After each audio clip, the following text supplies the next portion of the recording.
सचिन अहिर यांना विधान परिषदेच्या उपसभापती पदाची उमेदवारी देण्यामागे केवळ एक पद देण्याचा निर्णय नसून त्यामागे महाराष्ट्राच्या राजकारणातील मोठे रणनीतिक गणित असल्याचे दिसून येत आहे. सामाजिक न्याय मंत्री संजय शिरसाट यांनी प्रतिक्रिया देताना स्पष्टपणे म्हटले की एकनाथ शिंदे यांनी उबाठांचं पुन्हा एकदा ऑपरेशन केलं आहे. त्यांच्या मते सचिन अहिर यांनी पक्षांतर केलेले नसून ते मूळ शिवसेनेत परत आले आहेत.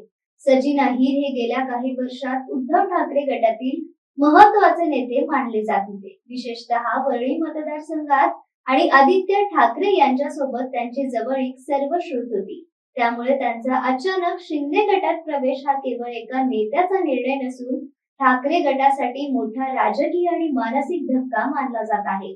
त्याहून महत्त्वाचे म्हणजे प्रवेशानंतर लगेचच त्यांना विधान परिषदेच्या उपसभापती पदाची उमेदवारी देण्यात आली. संजय शिरसाट यांच्या विधानातून एक गोष्ट स्पष्ट होते. शिंदे गटाला केवळ संख्याबळ वाढवायचे नाही, तर उद्धव ठाकरे गटातील प्रभावशाली आणि अनुभवी नेत्यांना स्वतःकडे आकर्षित करून एक राजकीय संदेश द्यायचा आहे. शिरसाट यांनी म्हटले की सचिन अहिर यांच्यासारख्या अनुभवी नेत्याला योग्य न्याय मिळावा म्हणून ही संधी देण्यात आली आहे. त्यांच्या मते उबाठांमध्ये असंतोष निर्माण झाला होता आणि त्या असंतोषाचे हे परिणाम आहेत. राजकीय दृष्ट्या पाहिल्यास सचिन अहिर यांची पार्श्वभूमी अत्यंत मजबूत आहे. ते राष्ट्रवादी काँग्रेसमधून 3 वेळा आमदार राहिलेले आहेत.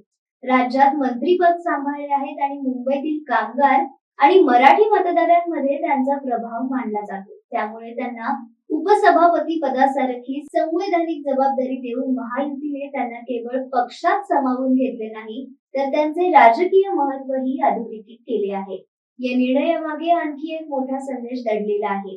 काही दिवसांपूर्वीच उद्धव ठाकरे गटातील 6 खासदार शिंदे गटात दाखल झाले होते. त्यानंतर आता सचिन अहिर यांना थेट उपसभापती पदाची उमेदवारी मिळाल्यामुळे शिंदे गटातून जो येईल त्याला सन्मान आणि संधी असा संदेश दिला जात असल्याची चर्चा सुरू झाली आहे.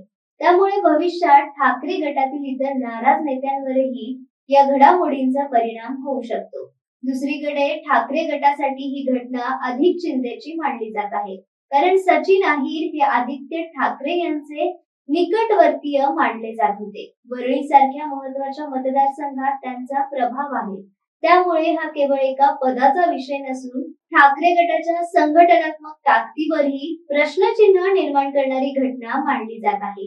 एकूणच सचिन अहिर यांना विधान परिषदेच्या उपसभापती पदाची उमेदवारी देण्यामागे 3 प्रमुख कारणे दिसतात. पहिले, त्यांच्या दीर्घ राजकीय अनुभवाचा उपयोग करणे. दुसरे, उद्धव ठाकरे गटातील नाराज नेत्यांना आकर्षित करण्याचा संदेश देणे. आणि तिसरे, शिंदे गटाची वाढती राजकीय ताकद पुन्हा एकदा दाखवून देणे. त्यामुळे संजय शिरसाट यांनी याला उबाठांचं ऑपरेशन म्हटले असले तरी त्यामागे केवळ राजकीय टोला नसून आगामी निवडणुकांच्या दृष्टीने आखलेली मोठी रणनीती असल्याचे स्पष्टपणे दिसत आहे.